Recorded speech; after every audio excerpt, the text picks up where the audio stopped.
Suatu program berupa pengalaman hidup yang nyata dan luar biasa bersama Tuhan Yesus.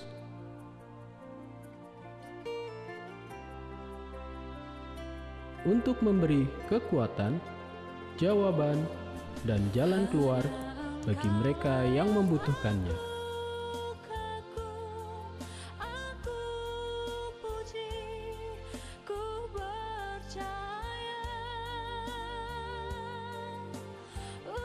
Inilah dia, menjadi saksi, persembahan GBI Crown Palace.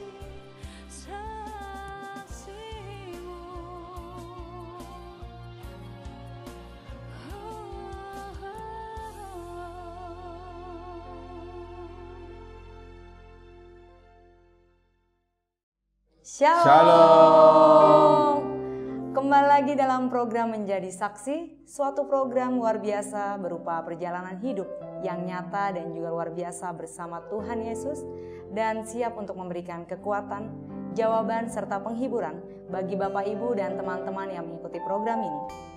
Nah, Bapak Ibu serta teman-teman terkasih, hari ini merupakan hari yang spesial karena program ini diprakarsai oleh anak-anak muda, dan yang menjadi narasumber kita pada hari ini adalah Bapak Gembala kita. Nah, hari ini juga bertepatan teman-teman dan juga Bapak Ibu dengan hari ulang tahun Bapak Gembala kita. Nah, tentunya kita sudah siap untuk mendengarkan kesaksian dari beliau. Namun sebelum kita mulai untuk mendengarkan kesaksiannya, kita akan menundukkan kepala kita. Kita akan menyembah Tuhan. Kita mau satukan hati kita. Yes.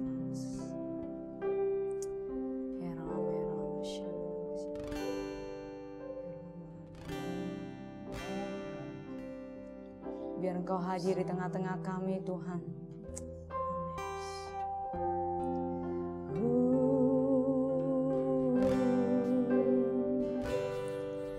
Engkau ada bersamaku di setiap musim hidupku. Tak pernah Kau biarkan ku sendiri.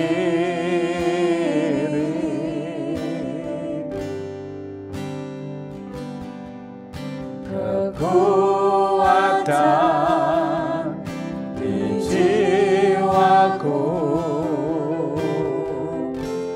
adalah bersamamu.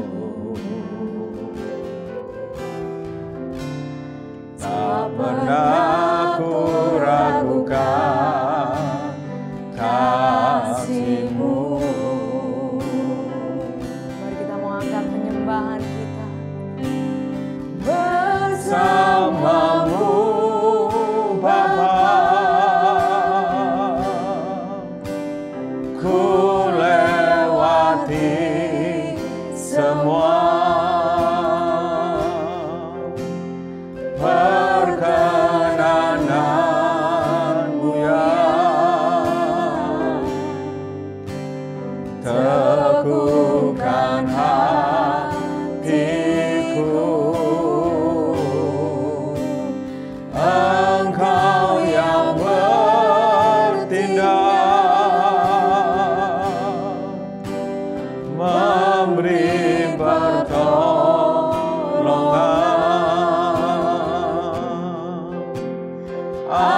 Anugerah-Mu besar melimpah bagiku. Mari sekali lagi dengan senap hati kita katakan.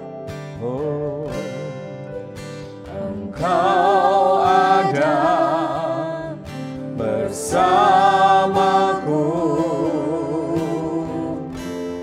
di setiap musim hidupku.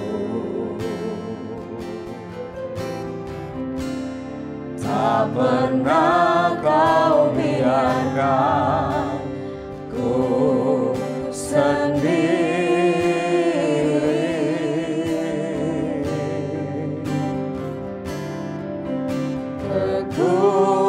Kekuatan di jiwaku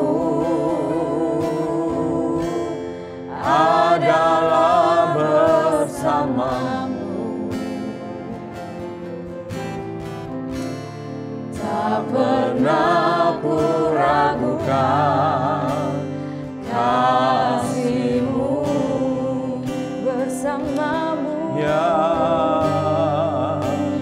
bersamamu Bapa, ku lewati semua perkenananmu ya, teguhkan hatiku, Engkau yang bertindak, memberi pertolongan,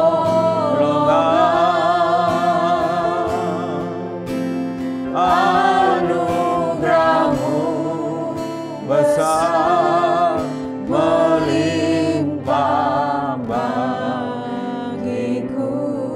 Mari sambil mengangkat tangan kita katakan,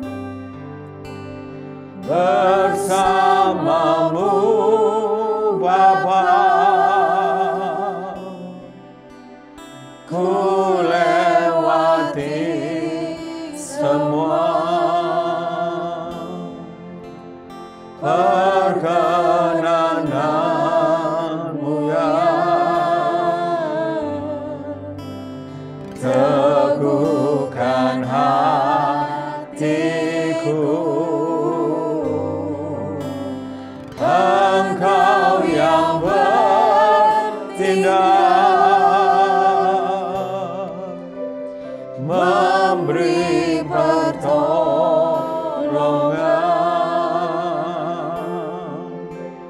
anugerah-Mu besar melimpah bagiku. anugerah-Mu Tuhan, Anugerah-Mu besar melimpah bagiku.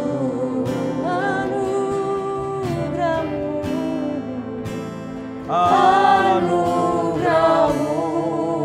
besar melimpah bagiku.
Sungguh kami merasakan hadirat-Mu Tuhan.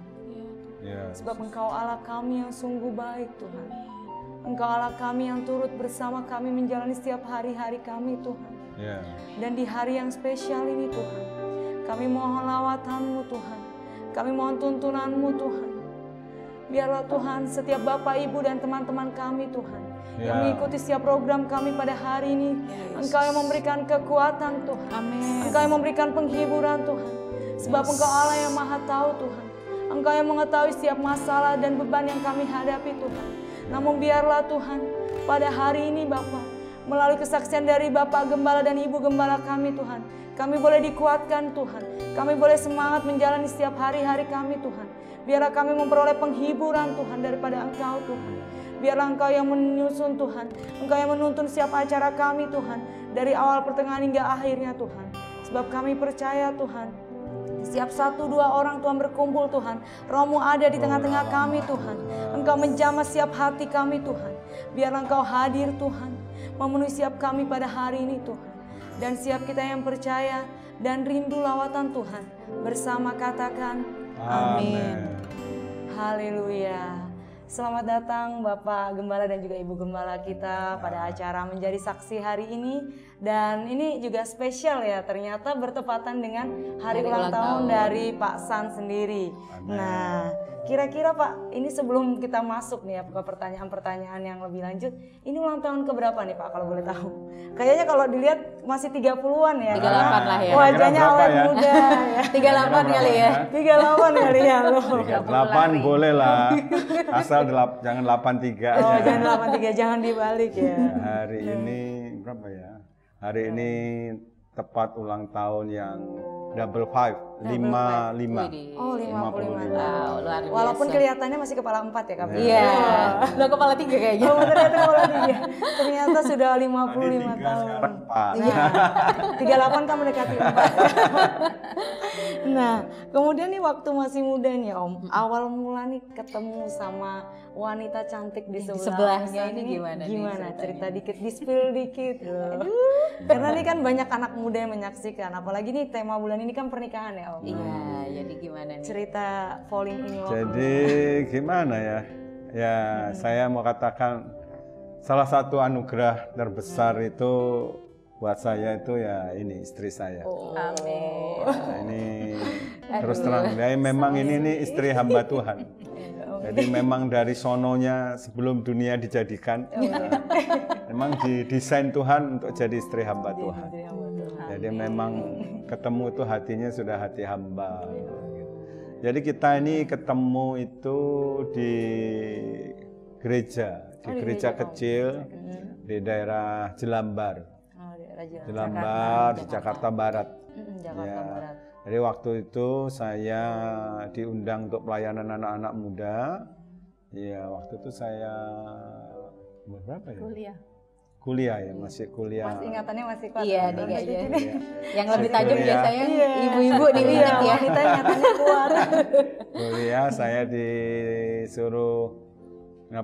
diundang untuk melayani anak-anak muda. Nah, di sana istri saya jadi guru sekolah minggu. Jadi Saya pikir dia dulu itu anak sekolah minggu. Waduh, masih Tapi kok bongsor gitu, kok besar gitu. Tapi wajahnya imut-imut. Imut-imut. Ternyata dia guru sekolah minggu. Disitulah saya fall in love, jatuh cinta, Cinta pada pertama. pandangan Cinta pandang pertama. pertama. Bukan Oh, iya. pertama.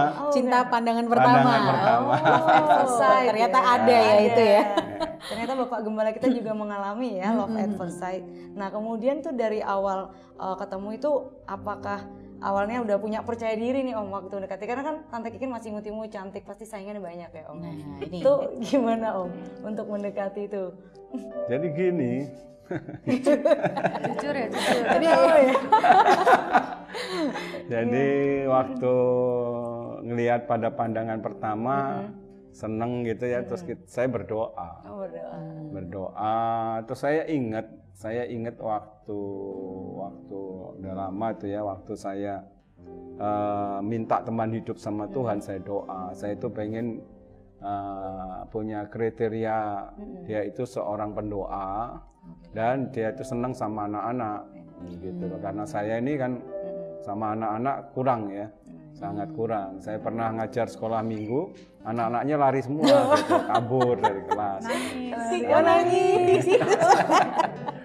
Jadi saya ingat itu waktu doa ya, saya lihat satu kriteria sudah cocok gitu ya, karena dia kan guru sekolah minggu.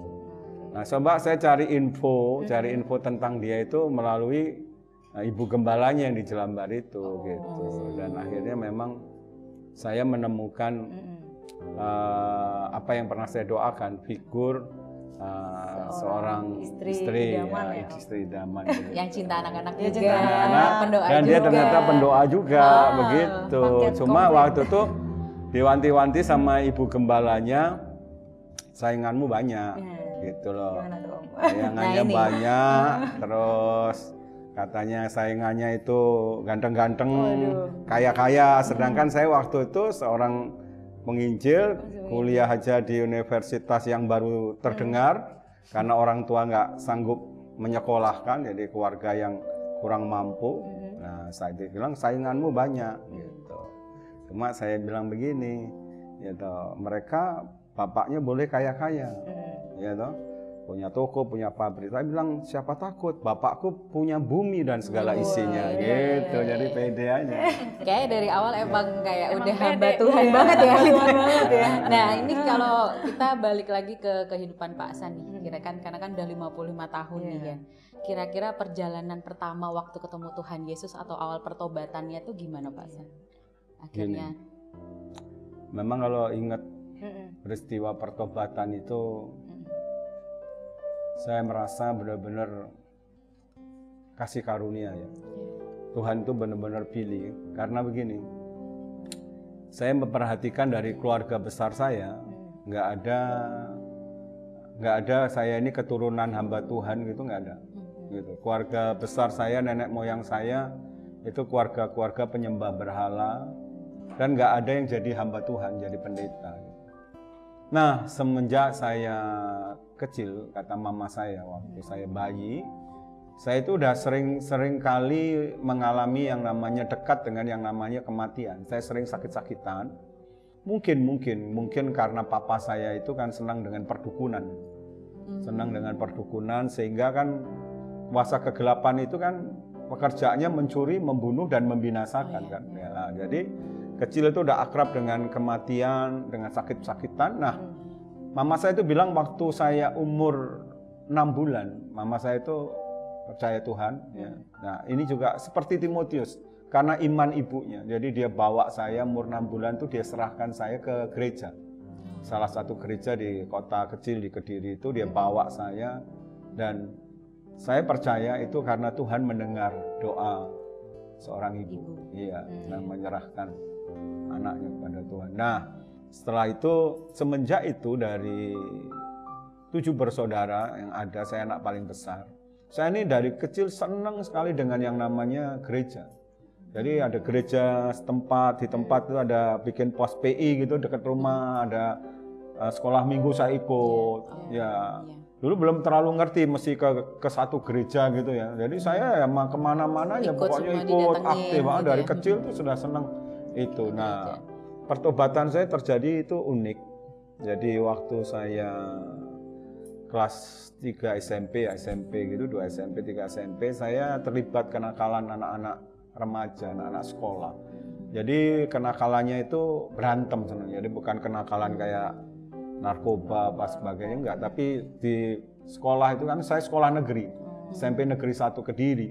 Jadi karena di sekolah itu sering berantem, sering berantem gitu ya.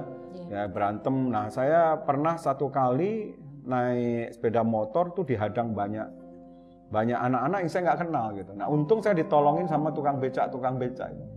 Nah, kejadian itu dengar oleh mama saya, ada ketakutan, kekhawatiran. Akhirnya saya dititipkan sama temennya, dipindahkan supaya tidak terus terjadi. Kalau mama saya takut nanti saya terjadi apa-apa, lalu saya dipindahkan sekolah ke Jakarta, dititipkan ke sahabat mama saya di Jakarta. Nah, di Jakarta itulah saya ketemu dengan satu kelompok pemahaman Alkitab yang dipimpin oleh seorang ibu pendeta di Tomang. Nah, itu yang hadir tuh anak-anak seusia-usia saya.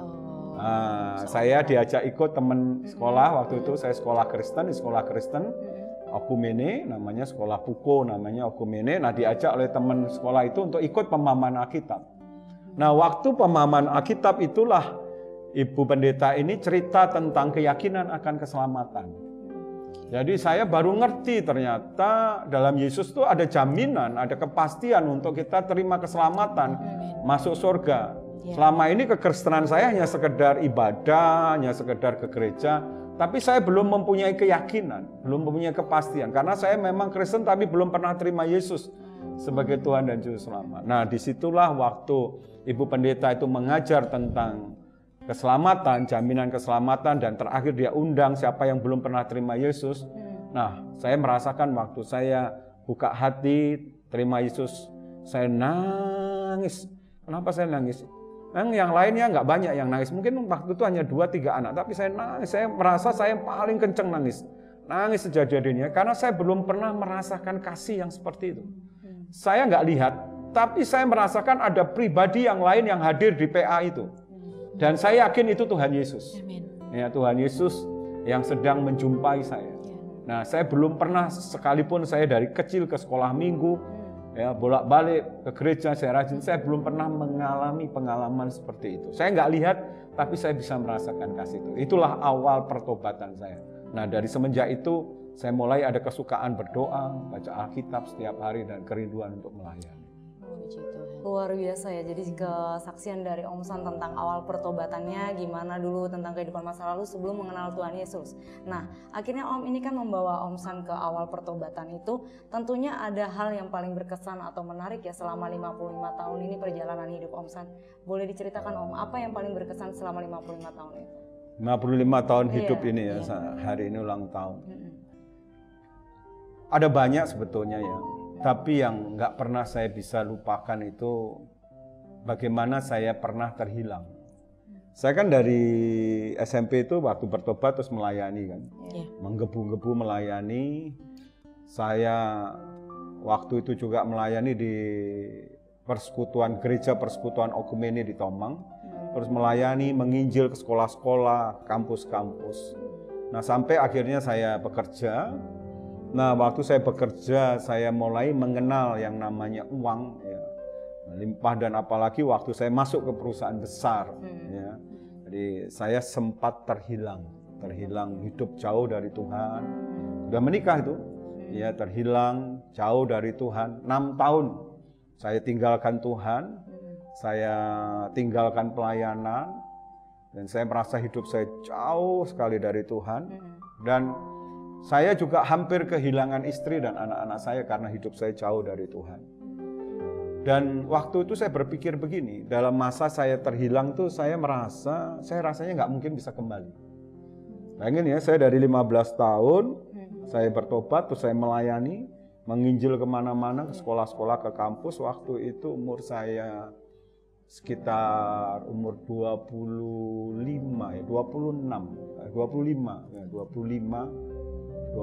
tuh saya mulai terhilang. 6 tahun sampai umur 31 kalau nggak salah, 31 saya terhilang.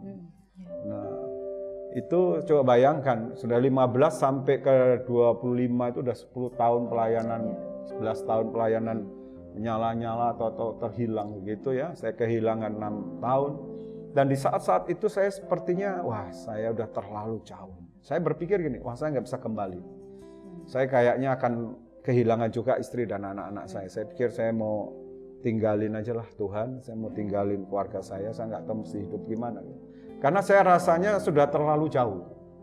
Ya, saya sudah terlalu jauh, saya sudah terlalu dalam, dan saya berpikir saya nggak mungkin kembali. Tapi Tuhan yang memilih kita itu setia. Sekalipun kita ini nggak setia. Saya nggak pernah lupa itu. Itulah anugerah terbesar, itulah yang paling berkesan, bahwa Dia tidak pernah menyesal akan pilihan dan panggilannya, gitu.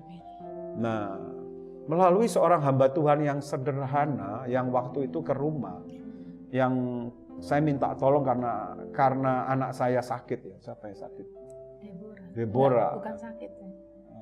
Nggak tidur semalaman. Nggak tidur semalaman. Nah, hamba Tuhan ini sederhana tapi punya karunia untuk mengusir kuasa kegelapan. Gitu. Nah, setelah dia berdoa buat anak saya, dia itu berpaling ke saya. Dia bilang gini, kamu mesti kembali. Tuhan itu tunggu kamu. Tuhan tunggu kamu. Kamu kembali. Nah, kata-kata itu saya seperti merasa Tuhan Yesus sedang ngomong sama saya. aku memberi kamu anugerah untuk kamu kembali. Ayo, kamu sudah tertinggal 6 tahun, ayo lari lebih cepat lagi bersama dengan aku. Di situ saya hancur hati saya juga datang sama istri saya cerita, dari situlah saya kembali kepada pertobatan lagi. Nah, pertobatan, dan setelah saya bertobat, saya dibawa Tuhan kembali, luar biasa. Tuhan bawa saya naik lebih cepat lagi dari sebelumnya, lari lebih cepat lagi dari sebelumnya. Berarti luar biasa ya. Luar biasa. Sempat terhilang tapi akhirnya Om Sam menerima anugerah dan kembali. Iya, dan sepertinya nggak bisa kembali sebetulnya. Sudah punya rencana untuk benar-benar hilang, saya mau menghilang. Puji Tuhan, jadi berkat banget ya ternyata ya. Dan saya dengar nih ternyata bulan Januari tahun depan ini Bapak dan Ibu Gembala kita akan HWA yang ke-29 tahun. Luar biasa. Ini bisa nih dikasih tips atau pengalaman paling berharga nih selama 29 tahun pasti. Apalagi yang udah dengerin khotbah Pak Hasan beberapa kemarin pasti nggak cuman seneng-seneng doang kan ya Pak Hasan rasanya. Nah mungkin bisa di-share dari Tante dan Om bisa. Kayaknya Tante dulu nih. Boleh Tante diceritain Tante. Ya, ya pernikahan ya, namanya pernikahan ya memang harus dari dua belah pihak ya. Kalau lihat sekarang ya udah tinggal lihat hasilnya ya. Tapi dari awal itu itu memang proses ya, proses yang harus dilalui dan harus bertekad bahwa harus menang gitu. Kalau nggak bisa lah.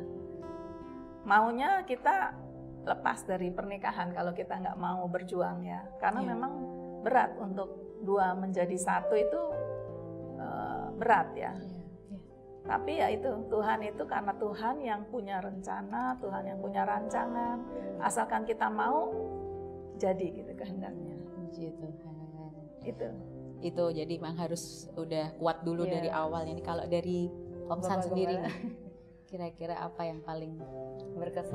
9 tahun pernikahan ini memang ya itulah, pernikahan itu kan proses belajar seumur hidup. Betul. Saya nggak nyangka bahwa ternyata kalau kita ini mau ya, dan kita mau mengikuti apa yang Tuhan katakan, sebetulnya indah menjalani pernikahan. Saya mau katakan dengan jujur, kami mengatakan ini pernikahan kita hari-hari ini seperti pengantin baru. Selalu ada anggur baru yang dicurahkan. Puji Tuhan. Ya, memang gini, seperti yang saya bilang ya, ini yang saya alami bahwa seringkali pernikahan hancur, bercerai itu bukan karena kurang doa. Kami ini sama-sama pelayan dari muda, istri saya pendoa. Kami ngalami, jujur kami ngalami nggak mudah. 5 tahun pertama kan seharusnya pernikahan itu jadi bulan madu. Tapi justru kami ini bulan sabit, sabit-sabitan gitu. Bukan karena kurang doa, sambit-sambitan. 2 kali malah terus terang jujur kami mau bercerai.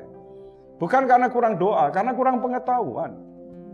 Nah, salah satu hal yang waktu kami alami, yang saya alami, selalu saya berpikir gini, kami nggak sadar, khususnya saya yang nggak sadar bahwa memang Tuhan ciptakan kita ini kan berbeda. Nah, saya ini menjadi satu, persepsinya itu menjadi sama. Jadi seringkali kalau dia ngomong pendapatnya beda sama saya anggap dia ini memberontak, nggak mau tunduk. Satu sisi dia juga menganggap saya ini kok nggak dihargai gitu loh. Padahal pendapat yang berbeda itu memang Tuhan yang ciptakan, karena memang suami itu lebih dominan berpikirnya, kalau istri kan perasaannya. Jadi memandang sesuatu masalah itu pasti berbeda juga pasti pendapatnya gitu. Nah, kita menjadi satu tuh dulu pengertiannya harus sama gitu loh. Kalau nggak sama nih nggak cocok nih, berarti bukan dari Tuhan. Setelah kita jalani, jadi akhirnya ribut terus soal itu gitu, soal itu. Padahal sebetulnya memang berbeda. Nah, bagaimana ini bisa saling melengkapi? Nah, kira-kira sekarang ini ya puji Tuhan lah. Beberapa tahun terakhir ini mulai ngerti gitu bagaimana menjalani sebuah pernikahan. Konflik sih masih ada pasti karena kita belajar seumur hidup, tapi kita lebih lebih ahli lah dalam sekarang ini menangani sebuah konflik itu gimana. Kita mau lebih bisa lebih bijak lah gitu. Wow, puji Tuhan ya, akhirnya ternyata nih di umur ke-29 tahun ini udah memasuki masa anggur baru ya. Tiap hari romantis, harmonis. Iya, betul sekali. Nah, kalau dari Tante Kikin sendiri, Tante, ini melihat sosok Om San ini seperti apa? Sampai akhirnya nih kan Tante dulu banyak yang deketin ya, sampai akhirnya kok hatinya kayaknya emang dia nih dari yang Tuhan ini gitu. Iya. Itu gimana, Tante? Kilaf dia. Mati lampu. Mati lampu. Iya, ya kembali awalnya harus kita ini karena doa ya. Saya tuh dulu dari masih SMP walaupun belum lahir baru ya, saya udah banyak dengar firman. Karena saya walaupun dulu saya Katolik, itu satu kali saya dengar firman tuh mengenai teman hidup. Aneh juga padahal masih SMP ya, tapi itu nancep gitu. Jadi teman hidup itu harus dari Tuhan gitu intinya. Nah itu saya itu ditaruh gitu di hati. Jadi saya sejak itu saya nggak mau tuh pacaran terus nggak jelas gitu. Jadi saya selalu mikir, dia bilang gini, hamba Tuhan itu bilang pacar itu calon suami gitu. Jadi tiap kali ada yang ngedeketin mau, maksudnya ya PDKT untuk pacaran kan. Saya mikir, wah ini nanti jadi suamiku ya, enggak gitu. Jadi itu bisa dijadikan patokan gitu. Tameng buat kita, jadi enggak salah memilih gitu. Nah itu Tuhan udah taruh salah satunya di situ. Jadi memang harus udah didoakan dari sejak dini gitu. Nggak bisa tiba-tiba ketemu orang terus baru berdoa. Biasanya kita butuh waktu kan. Nah itu biasanya kita nggak akan peka kalau mendadak begitu. Tapi kalau dari dulu, dari saya SMP, doakan. Dan nanti ada peristiwa lagi tuh saya gini. Saya di keluarga ada peristiwa, ada saudara saya tuh yang nggak direstui oleh orang tua. Nah itu juga jadi buat saya, Tuhan saya maunya direstui orang tua gitu. Itu salah satu lagi. Jadi selama berjalan, selama saya mendoakan, ada hal-hal yang Tuhan tuh kasih untuk jadi tanda-tanda untuk saya ngambil keputusan. Nah pada waktunya setelah Tuhan, dan juga kita nggak perlu mikir kapan ya jodoh saya yang mana, jodoh nggak usah. Jadi kita nggak usah cari-cari gitu. Nggak usah takut juga ya kalau agak lama dikit tepat gitu waktu masih ya. Saya nggak mikirin karena memang saya maunya dari Tuhan gitu. Termasuk harus satu iman gitu. Nah itu tuh udah lama jadi didoakan sampai akhirnya sampai saatnya waktu dipertemukan. Anehnya gini, ada pengalaman, kan belum pernah ketemu. Dan saya tuh nggak punya doa kriteria yang terlalu gimana, nggak, pokoknya dari Tuhan gitu. Waktu baru itu saya di situ pun melayani di gereja itu tuh bukan udah lama, baru sama-sama baru. Dulu Pak San juga baru, di situ saya juga baru. Terus ibu gembalanya tuh bilang nanti anak-anak muda itu nanti akan dibantu dilayani oleh namanya Santoso, baru denger di sini tuh Roh Kudus. Padahal sih dulu saya masih belum tahu banyak gitu ya. Langsung tes gitu, dek. Tapi saya nggak ngerti apa, tapi dek gitu. Deg-degan gitu. Enggak, ada sesuatu gitu. Gitu. Saya nggak ngerti, karena ada sesuatu. Sampai berjalan. Pak Sani udah senyum-senyum aja nih dari tadi. Tapi anehnya pas waktunya. Waktu Pak San ngomong, saya tuh bukan kriteria saya. Walaupun saya berdoa minta dari Tuhan, kan kita punya kriteria gitu. Nah itu yang memang harus kita serahkan ke Tuhan. Jangan memaksakan kriteria kita gitu loh. Nah ya udah setelah didoakan, setelah minta tanda, semuanya konfirmasi, jelas, baru saya iya gitu. Kalau nggak jelas saya juga nggak mau melangkah. Nah itu nih yang penting ya buat anak-anak muda ya Tante. Kadang-kadang itu anak-anak muda tuh kayak tadi yang dibilang Tante Kikin ya. Jadi emang butuh doa yang cukup lama dulu, baru setelah didoakan minta tanda-tanda. Jangan tanda-tanda dulu baru didoakan. Kebalik ya. Betul. Harus dari sekarang mendoakannya. Jangan pada waktu udah ketemu baru berdoa. Oh ya. dari sekarang. Dari Kurang sekarang. waktu. Dari sekarang. Iya, habis ini berdoa kita ya. Iya, udah Dari sekarang. Tapi Tante waktu proses dari pertama kenal sama Pak San sampai akhirnya Tuhan Yesus akhirnya iya itu berapa lama Tante? 7 bulan. Wow, Lumayan ya. Bukan 7 hari. Perjuangannya Pak San berarti 7 bulan, lumayan ya. Ini bukannya udah kita udah jalan. Mungkin udah jalan tapi sambil doa terus sambil doa terus. bener nggak nih? Kayak tadi Dipaksa. disebutin ya. Dipaksa jalan. Masih sempat ada konflik gitu ya tadi di dalam batin kok bukan kriteria tapi Iya. dari Tuhan gitu. Iya. Sampai akhirnya 7 bulan terlalui dan Iya. Tante bilang iya gitu ya. Kok kamu nggak cerita sih? 7 hari kayaknya. 7 hari 7 Bukannya malam. langsung diterima waktu itu. Ya, terus kita mau nanya juga nih sama Tante lagi kayaknya ya. Iya. Bagaimana Tante itu melihat sosoknya Om selama 29 tahun menikah? Setelah Apakah menjadi jauh banget nih Tante daripada yang pas pacaran nih? Atau Ya, emang. Oh emang? Ya itu mungkin bisa diceritain dikit sih Tante. Iya. Ya sebenarnya kalau kriteria karakter dasar sih ya udah seperti itu gitu ya. Tapi yang mulai berubah itu ya lebih inilah, maksudnya kalau dulu itu kan masih muda itu masih mengedepankan keinginannya aja gitu. Harus ini gitu. Nggak peduli orang lain, nggak peduli juga maksudnya nggak mau nunggu gitu, sabar, nggak, semua harus gini. Makanya selama proses itu ya banyak sekali sebenarnya yang tidak perlu terjadi gitu loh. Karena kurang sabar gitu kan, nggak mau dengar, menantikan Tuhan dulu gitu. Seringkali harus, ya memang karena karakter dasarnya ya. Nah tapi dengan berjalannya waktu, makanya kita dalam Tuhan itu memang semakin hari semakin diubahkan ya, itu terjadi gitu ya. Asal kita setia sama Tuhan, otomatis tuh nanti Tuhan tuh akan mengubah karakter kita yang masih belum beres, yang belum pas gitu. Nah itu terjadi gitu ya. Sekarang mulai Maksudnya jangan samar-samar. Udah berubah saya. Iya. Nah, gitu. Konfirmasi. Cerita berubahnya apa gitu. Jadi kayaknya lebih panjang cerita pas masa mudanya gitu ya. Berubah. ya berubah Lebih sekarang sabar, sudah gitu. lebih Disayang. mau dengeran lah gitu. Jadi sudah mendengar suara hati istri. Salah Salah satunya. satunya. Nah ini menarik ya ternyata. Seru banget ya cerita ternyata cintanya ya. Bapak Gembala dan Ibu Gembala kita.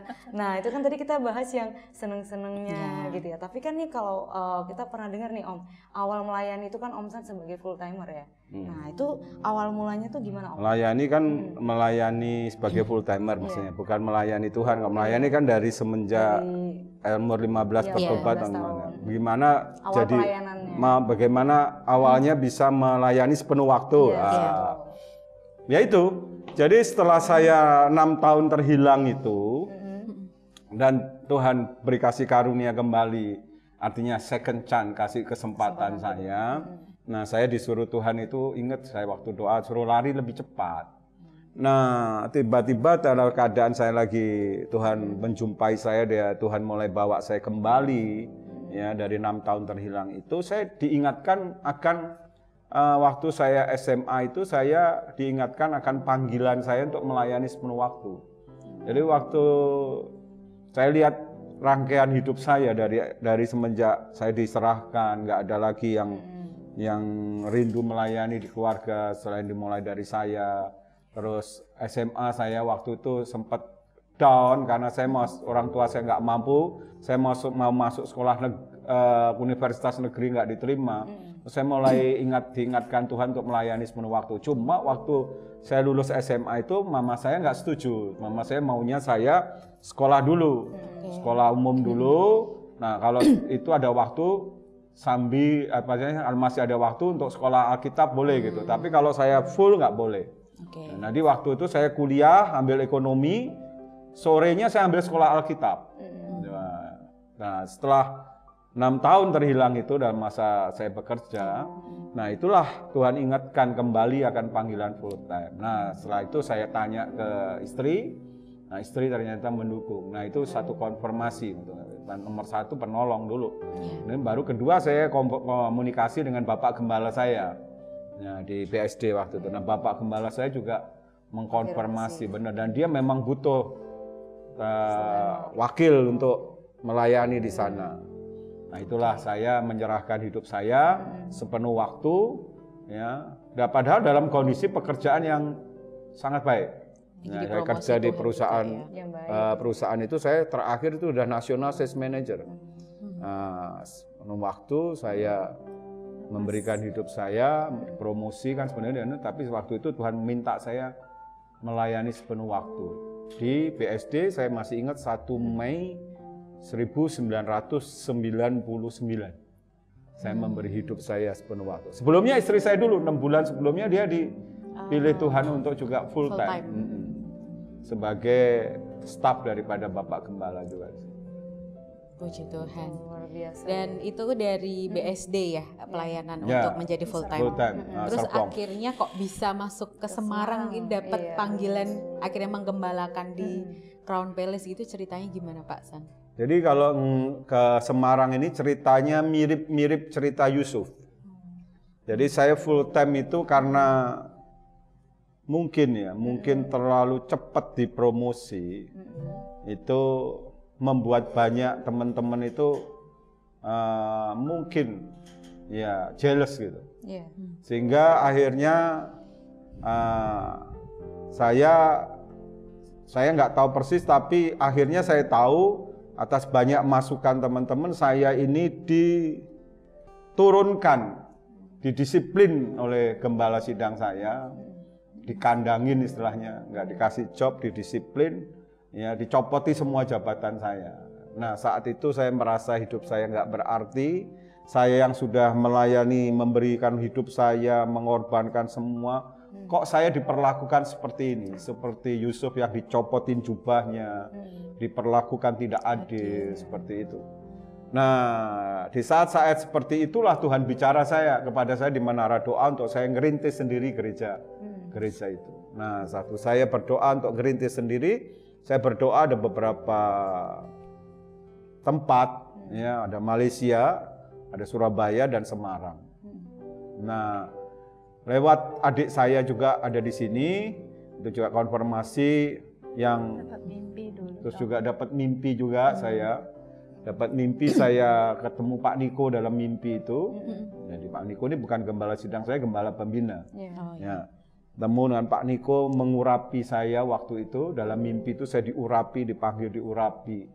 Nah, saya kaget. Nah, setelah dapat mimpi, hari Minggu saya benar-benar ketemu Pak Niko di gereja, di satu gereja. Ya, di mana Pak Niko melayani Kelapa Gading, rasanya nggak mungkin karena itu jadwal saya mesti khotbah, tiba-tiba Pak Niko masuk di gereja. Dan setelah selesai seperti mimpi itu Pak Niko masuk dan Pak Niko mengurapi saya. Jadi memang ada pengurapan di itu ya. Nah, setelah itu saya sampaikan bahwa saya dapat visi untuk buka gereja sendiri gitu loh. Nah, minta buka gereja sendiri, saya dapat dari Tuhan minta otonom. Dari awal saya membiayai sendiri, jadi saya hanya minta doa dan restu Pak Niko, dan Pak Niko akhirnya setuju gitu. Dan akan bicara dengan ketua rayon saya, gembala sidang saya waktu itu. Nah, karena itulah dan beberapa konfirmasi akhirnya dari saya pilihan mendoakan Malaysia, Kuala Lumpur, Surabaya dan Semarang, saya melihat bahwa yang belum ada gereja cabangnya Pak Niko itu di Semarang. Gitu. Nah, Surabaya bukannya nggak ada, tapi Pak Niko waktu itu masih dekat dengan menjaga etika dengan Pak Alek ya, Surabaya. Jadi kita masuk ke Semarang. Gitu. Puji Tuhan. Jadi emang kadang tuh rencana Tuhan tuh indah ya Om. Indah, nggak ngerti ya. Nggak ngerti kita. Sampai akhirnya dikirimkanlah Om San dan Tante Kikin ke Semarang. Nah, itu tentunya kan mengembalakan di GBI Crown Palace itu kurang lebih 18 tahun ya Om. 18 tahun. Jadi saya itu masuk bulan Oktober. Oktober 2003. Nah, itu nggak gampang tuh. Ya, 2003 mulai ngerintis FA, Family Altar. Nah, Desember tuh baru 1 FA. 2004. Baru setelah itu bertambah menjadi 4 FA. Nah, kita mulai buka itu 14 Maret 2004 dengan 55 orang jemaat ya. Gitu. Terus suka dukanya Om selama menggembalakan 18 tahun itu boleh dibagikan nggak Om? Ada yang mungkin paling berat banget sampai akhirnya sempat ngerasa aduh nggak kuat ini. Apalagi kemarin sempat pandemi gitu-gitu kan Om. Ini panjang juga ya. Iya. Kalau ngomong di awal begini, yang susah itu waktu itu gini, kan ada salah satu gereja besar. Iya. Dan gembalanya sangat terkenal kan di Semarang ini. Nah, setiap kali saya mulai dari nol. Jadi kita itu buka Crown Palace itu mulai dari nol, benar-benar cari satu orang. Bukan ada kan gereja maaf nih yang mulai dengan perpecahan. Oh, iya. Masuk ke gereja lain, menghasut, ya kan, melihat kelemahan gereja itu, melihat kelemahan gembalanya, terus dia bawa rame-rame yang kepahitan sama gembalanya, terus buka gereja baru. Nah, kalau saya enggak, saya mulai cari satu kumpulin. Nah, yang sulit tuh begini, setiap kali ngajak orang selalu berkata saya sudah di gereja yang besar itu. Karena maaf, Pak Niko kalah terkenal dengan gembala itu gitu ya, dengan yang gembala waktu itu yang di Semarang yang sangat terkenal itu. Gitu. Jadi setiap kali itu terus waktu kita mulai, nah segitu udah buka 55 ya karena nggak banyak yang mau ikut karena sudah di gereja-gereja lain, karena Semarang ini kan termasuk kantong Kristen. Sudah kebanyakan, udah banyak gereja. Bayangin, saya pernah masuk di salah satu perumahan kecil, Mukti Harjo itu. Itu ada 15 gereja loh, di perumahan itu. Satu perumahan. Satu perumahan. Dan itu isinya satu gereja itu 15. Ya gerejanya macam-macam, 15 orang, 20 orang begitu. Gitu. Dan memang nggak gampang. Akhirnya yang jadi jemaat awal-awal ya jemaat yang susah-susah. Yang kalau ke gereja mesti dikasih angkot.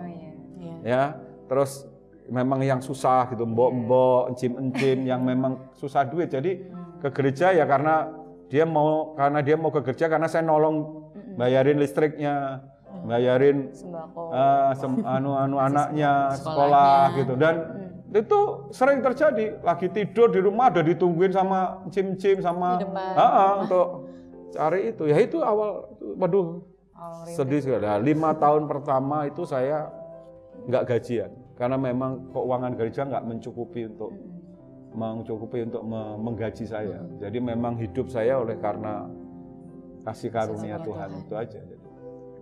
Luar biasa, tapi sekarang akhirnya sudah kalau sekarang ngomong pandemi, ya itu awal-awal pandemi seperti yang saya pernah cerita ya, shock.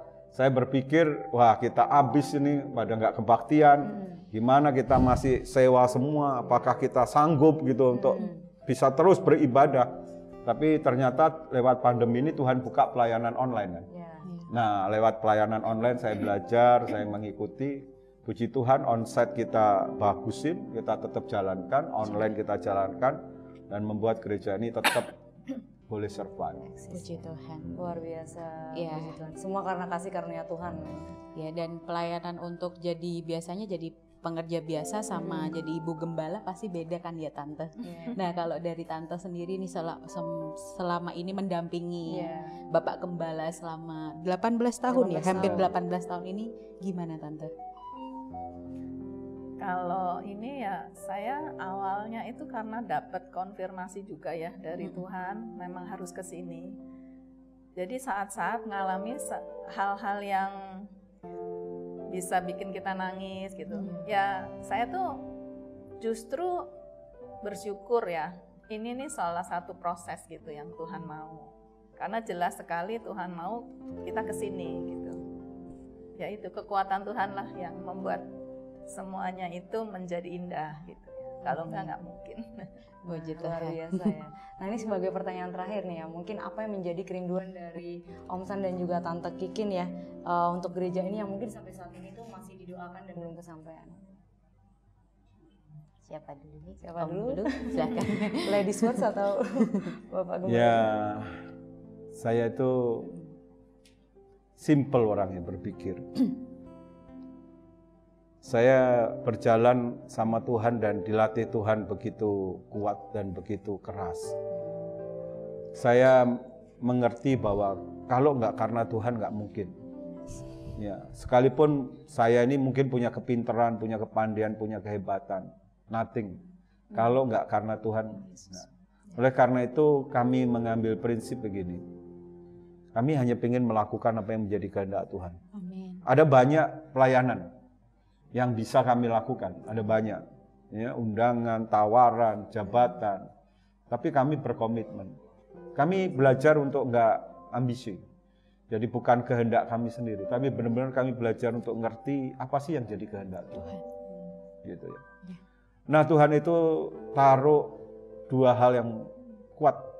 Saya itu sebetulnya bukan seorang gembala. Saya ini dipanggil sebagai seorang rasul, penginjil dan kerasulan untuk melengkapi gereja-gereja lain. Nah, itu kerinduan terbesar saya itu. Ya. Kerinduan terbesar saya bagaimana gereja ini ada itu bisa jadi berkat buat gereja-gereja lain, melengkapi. Oleh karena itu kan kalian tahu dan kalian juga ikut kan, ambil bagian, pernah kita ke Malaysia, ke Myanmar, ke bangsa-bangsa, juga ke kota-kota di Indonesia, kota kecil, kota besar, ke Nganjuk, Kertosono, manapun Tuhan bawa kan, untuk kita ini jadi berkat lewat pelayanan-pelayanan anak muda, raising the standard, seminar keuangan dan sebagainya. Itu terus kita akan kerjakan. Dan yang kedua, yang ini ya anak-anak muda. Gak tahu Tuhan taruh begitu besar dari semenjak tahun 2013. Sebetulnya lewat hambanya yang namanya Glory Beckman. Ya, waktu ke sana. Dia bilang begini, kalau kamu mau tahu hati Tuhan dan gerejamu menuai, perhatikan anak-anak muda. Dia bilang gini, buat pelatihan. Jadi bukan buat sekolah kita, pelatihan. Dan kita sudah mulai kerjakan itu. Ada pelatihan-pelatihan untuk anak-anak muda, vokal, pelatihan musik dan sebagainya. Dan karena itu saya kerjakan, ya. Walaupun agak terlambat saya meresponinya, tapi kita boleh menuai sekarang. Sekarang saya nggak pernah nyangka bukan hanya encim-encim saja yang di gereja ini. Tapi banyak anak muda, ada banyak juga raja-raja juga Tuhan kirim ke tempat ini. Nah, itu kerinduan saya. Ya, untuk membangkitkan, Tuhan taruh membangkitkan generasi Yeremia ini supaya generasi muda ini boleh jadi berkat buat bangsa-bangsa. Gitu. Itu yang kerinduan yang besar yang Tuhan taruh, ya. Yang Tuhan taruh untuk ke depan ini gereja ini. Amin. Semoga bisa segera terlaksana ya. Tuhan Yesus. Kalau dari Tante Kiki? Ya, kalau saya selalu bawa dalam doa tuh jangan sampai gereja ini tuh jadi rutinitas gitu, agamawi gitu ya, hanya melakukan aktivitas-aktivitas, tapi benar-benar sungguh seluruh jemaat, bukan hanya pengerja ya, ngalami Tuhan gitu, kenal Tuhan dengan benar, itu yang terus saya doakan. Puji Tuhan. Sungguh pengalaman yang luar biasa dari Bapak dan Ibu Gembala kita pada malam hari ini. Karena ini bertepatan dengan hari ulang tahun Bapak Gembala kita tercinta yang ke-55 tahun. Kita bangkit berdiri bersama-sama. Kita akan sama-sama menyanyikan dan merayakan hari ulang tahun Bapak Gembala yang ke-55 tahun. Happy birthday to you. Happy birthday. Happy birthday to you. Happy birthday. Happy birthday. Happy birthday. Happy birthday to you. Sekali lagi. Happy birthday to you. Happy birthday. Happy birthday to you. Happy birthday. Happy birthday. Happy birthday. Happy birthday to you. Yeay. Mari sama-sama kita, Pak San bisa make a wish dulu sebelum Ya. kita tiup lilin. Sudah? Berdua? Berdua. Oke. Tiup lilin ya. Ya. 1, 2, 2, 3.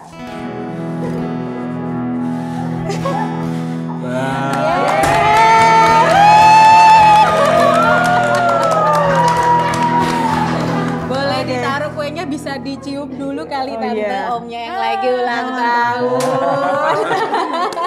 Aduh, Yang lain nggak boleh Mary ya. Nggak boleh Jomblo nggak boleh Mary. Thank you.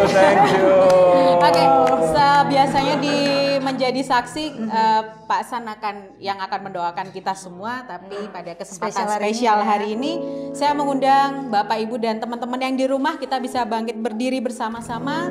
Kita arahkan tangan kita ke Bapak Gembala kita dan kita berdoa. Tuhan Yesus, Engkau telah memanggil hamba-Mu Tuhan dari muda Tuhan, dan kami percaya Tuhan, apa yang Engkau tanamkan Tuhan di Bapak Gembala kami Tuhan itu benar daripada Engkau Tuhan. Kami rindu Tuhan Engkau memberkati Tuhan Bapak Gembala kami Tuhan dengan kesabaran, dengan hikmat yang luar biasa Tuhan. Biarlah apa yang Engkau inginkan Tuhan terjadi Tuhan atas kehidupannya Tuhan. Dan kami juga berdoa Tuhan untuk keluarganya Tuhan, Engkau akan memberkatinya Tuhan. Engkau memberkati Tante Kikin Tuhan sebagai penolong yang setia Tuhan. Biarlah Bapak dan Ibu Gembala kami Engkau terus pakai berlimpah-limpah lagi Tuhan, dan Engkau akan memberikan berkat yang luar biasa Tuhan. Dan kami berdoa juga untuk pelayanan ke depannya Tuhan, Engkau memberikan berkat yang luar biasa Tuhan. Jerih lelah mereka Engkau yang akan perhitungkan Tuhan. Setiap tetesan air mata Tuhan, Engkau sendiri yang akan menggantinya dengan lipat-lipat kali ganda Tuhan. Terima kasih Tuhan Yesus, terima kasih, kami mengucap syukur. Dan setiap Bapak Ibu Saudara di rumah yang percaya bahwa Pak Santoso akan dipakai dengan luar biasa, sama-sama kita berkata amin. Sekali lagi selamat ulang tahun. Tuhan Yesus memberkati. Terima kasih buat doanya. Tiba saatnya kita di penghujung acara. Saya perwakilan dari 1PM Service dan Bapak Ibu Gembala di sini pamit undur diri, dan sama-sama kita akan mengucapkan Selamat Hari Natal dan Tahun Baru. Tuhan Yesus memberkati. Dadah.